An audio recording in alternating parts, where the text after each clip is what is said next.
Shalom, selamat siang, salam olahraga jaya. Perkenalkan, nama saya Veteran Cinere. Baik, dalam kesempatan kali ini, saya akan membuat video mengenai tugas akhir mata kuliah pengembangan kurikulum. Tidak berpanjang waktu, saya langsung saja ke materinya. Baik, yang pertama, kurikulum 1947.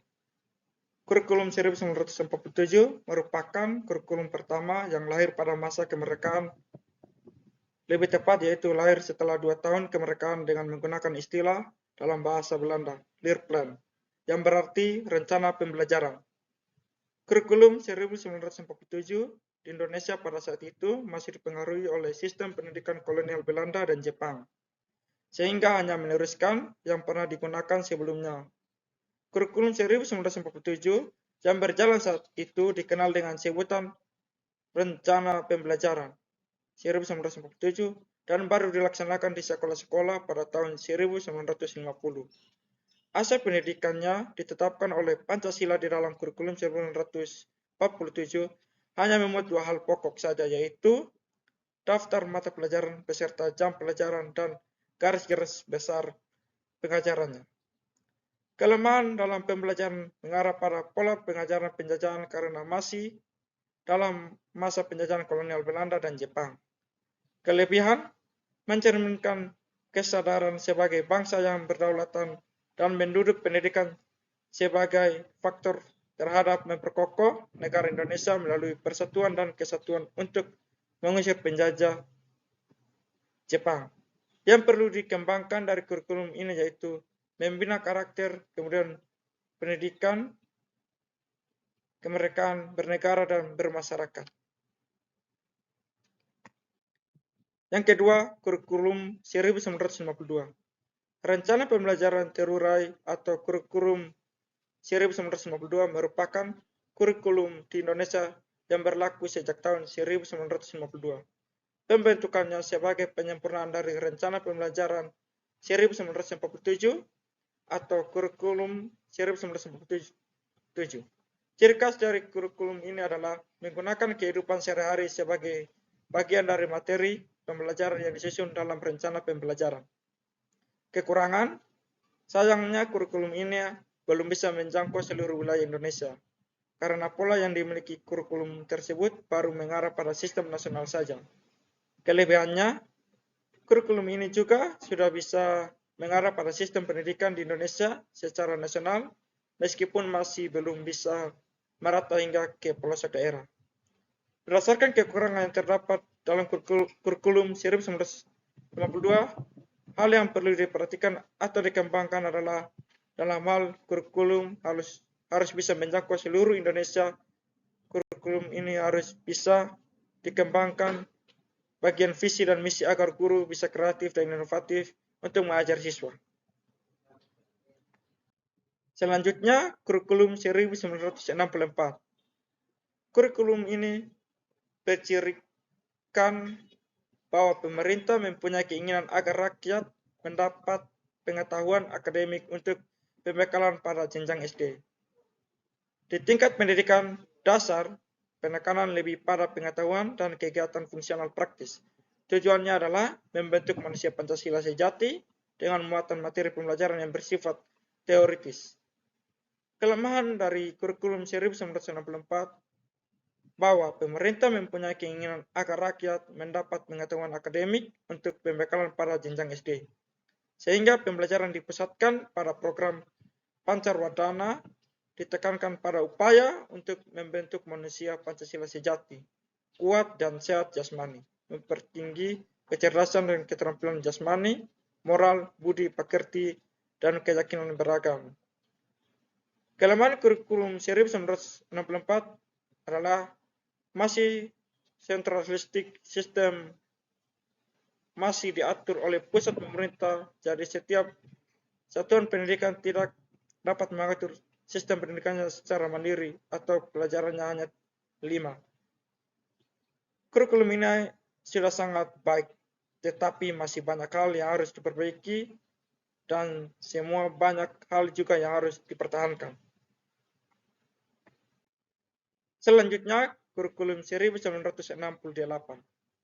Kurikulum 1968 merupakan pembaharuan dari kurikulum 1964, yaitu dilakukannya perubahan struktur kurikulum pendidikan dari Pancarwadana menjadi pembinaan jiwa Pancasila, pengetahuan dasar, dan kecakapan khusus. Kurikulum 1968 bertujuan untuk membentuk manusia Pancasila sejati, kuat, sehat jasmani, mempertinggi kecerdasan, dan keterampilan jasmani, moral budi pekerti, dan keyakinan beragama. Kelebihan kurikulum pendidikan disusun sebagai pedoman pendidikan secara nasional, namun dalam penerapannya di daerah ada kebersamaan diberikan tetapi memperhatikan situasi, kondisi, dan sekolah yang bersangkutan. Kelemahan kurangnya belajar praktik keterampilan meskipun sudah ada mata pelajaran. Yang perlu dikembangkan, menjalankan praktik keterampilan untuk meningkatkan keterampilan siswa. Pelajaran yang diberikan harus disesuaikan dengan keadilan lingkungan, mengutamakan kebutuhan dasar pembelajaran bagi siswa. Selanjutnya, kurikulum 1975. Kurikulum tahun 1975 memiliki ciri khas sebagai berikut. Menganut pendekatan yang berorientasi pada tujuan, setiap guru harus mengetahui dengan jelas tujuan yang harus dicapai oleh setiap murid di dalam menyusun rencana kegiatan belajar mengajar, dan membimbing murid untuk melaksanakan rencana tersebut. Beberapa kelebihan kurikulum 1975 yaitu berorientasi pada tujuan, mengarah pada pembentukan tingkah laku siswa. Kekurangannya, kurikulum ini menekankan pada pencapaian tujuan pendidikan secara sentralistik sehingga kurang memberi peluang untuk berkembangnya potensi daerah. Menjelang tahun 1983, kurikulum 1975 dianggap sudah tidak mampu lagi memenuhi kebutuhan masyarakat dan tujuan perkembangan iptek, sehingga dipertimbangkan untuk segera ada perubahan. Karena itulah pada masa pemerintah menetapkan pergantian kurikulum 1975 dengan kurikulum 1984.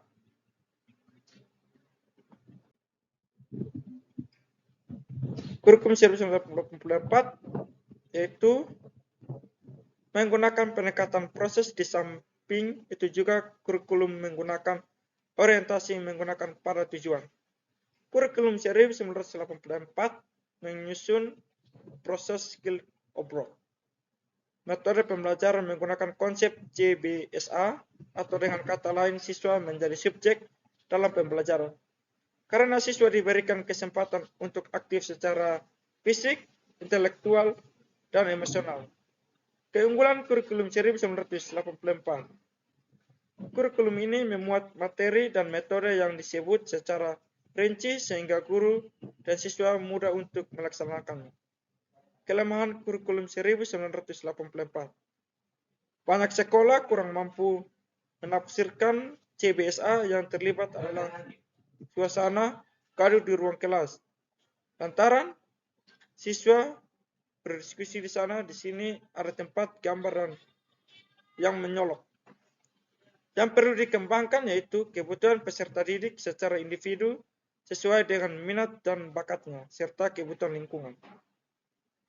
Pendekatan pembangunan yang berarti bahwa pengembangan kurikulum ini dilakukan bertahap dan terus-menerus. Peran serta daerah, di mana daerah berwenang menjabarkan lebih lanjut materi program atau keterampilannya. Selanjutnya, kurikulum 1994.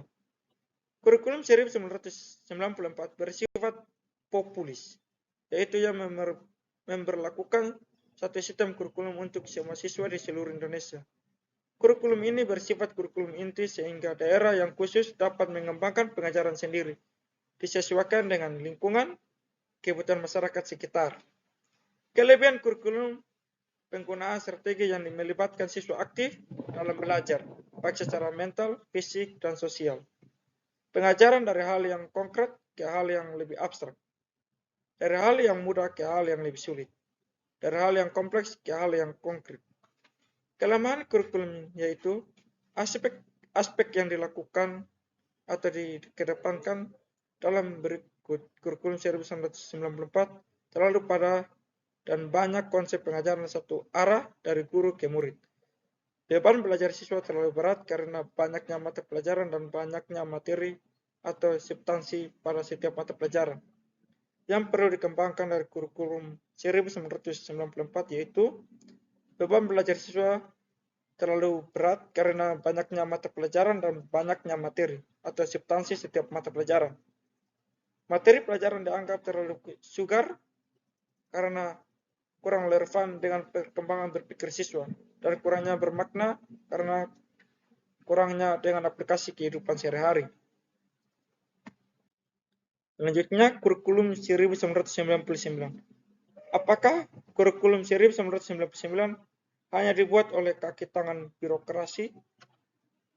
Semoga saja tidak, sebab di dalam sejarah tidak pernah ada kurikulum bikinan kaki tangan birokrasi yang hasilnya bagus bagaimana soal dana. Karena kita cukup maklum bahwa Departemen Pendidikan bukanlah lembaga yang berlebih dalam soal uang. Kalau Departemen Pendidikan kaya dengan uang, maka tidak mungkin terjadi jutaan anak yang tidak melanjutkan, ratusan ribu siswa yang putus sekolah, drop out, serta puluhan ribu mahasiswa yang mengajukan cuti kuliah.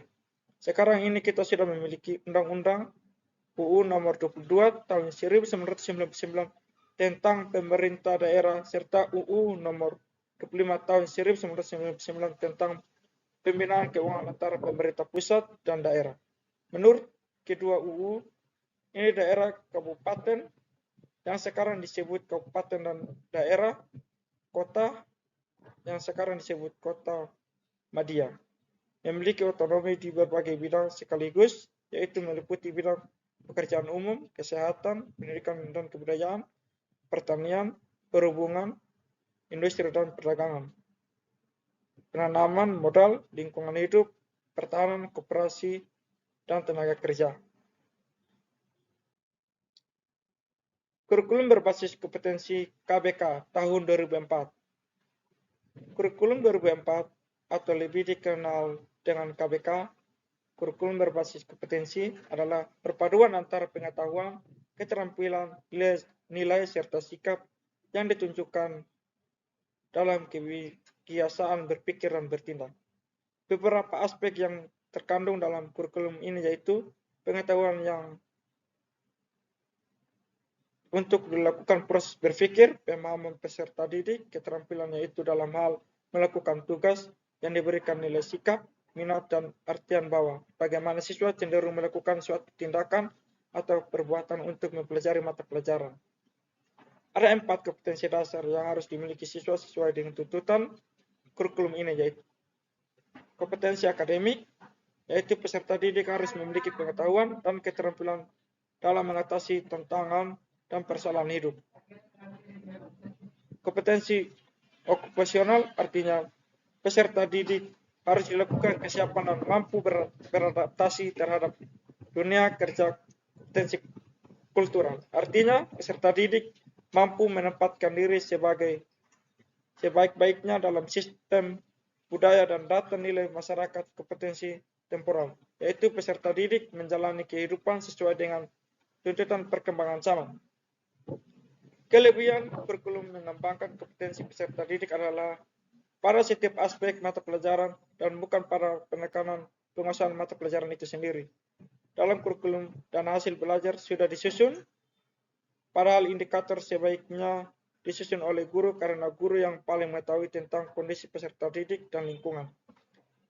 Yang perlu dikembangkan dan memperhatikan keragaman karakteristik peserta didik dan kondisi daerah, mengeksplorasi kemampuan peserta didik, penguatan integrasi nasional, memperhatikan keseimbangan etika, logika, dan kinestika, kesamaan memperoleh kesempatan.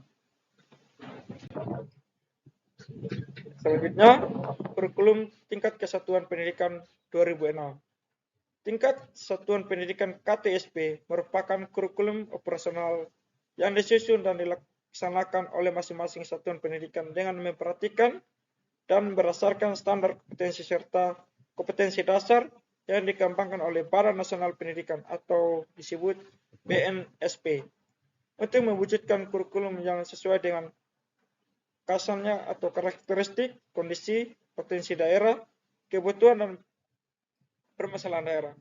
Satuan pendidikan dan peserta didik dengan mengacu pada standar nasional yang tercantum dalam standar isi atau biasa disebut SI dan standar kompetensi kelulusan atau biasa disebut SKL serta panduan penyusunan atau KTSP.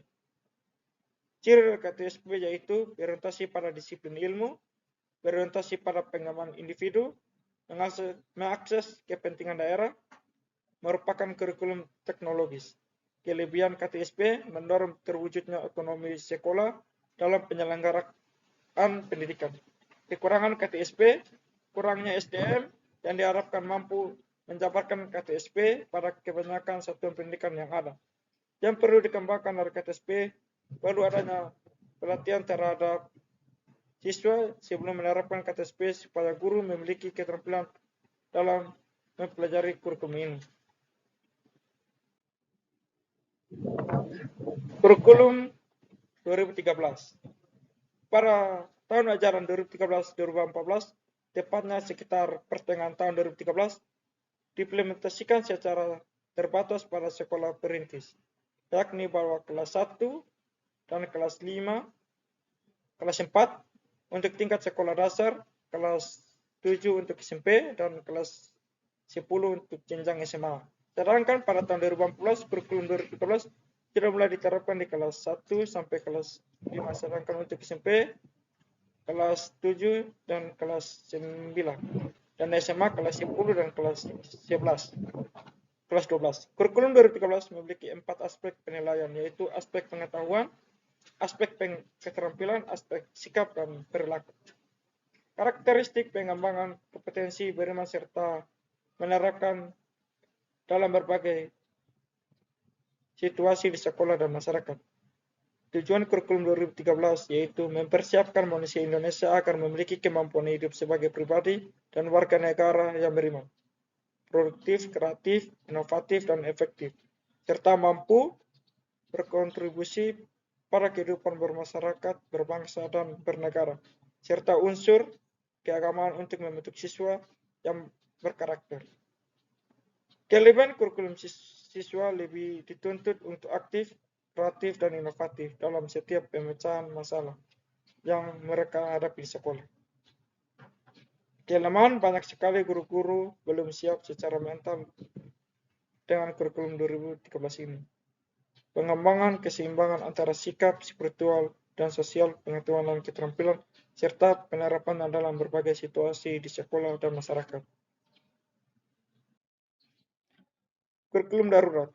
Kurikulum darurat merupakan pilihan yang bisa diambil oleh sebuah satuan pendidikan yang akan melaksanakan pembelajaran jarak jauh pada jenjang PAUD, jenjang SD, jenjang SMP, jenjang SMA, dan jenjang SMB atau beban mengajar guru berkurang sehingga dapat fokus pada pendidikan dan pembelajaran esensial dan kontekstual dengan kurikulum yang sudah disederhanakan berdasarkan kompetensi dasar pada kurikulum 13 dan berlaku pada tahun ajaran 2020-2021. Kelebihan kurikulum merdeka yaitu beban mengajar guru berkurang sehingga dapat fokus pada pendidikan dan pembelajaran esensial dan kontekstual. Kekurangannya kurikulum yaitu keterbatasan akses terhadap internet yang stabil dan banyak wilayah di Indonesia belum dijangkau oleh internet. Bahkan sinyal komunikasi dan listrik pun belum mencapai beberapa wilayah, atau biasa disebut 3T, tertinggal, terdepan, dan terluar. Yang harus dikembangkan dari kurikulum darurat yaitu akhlak mulia dan kemandirian siswa.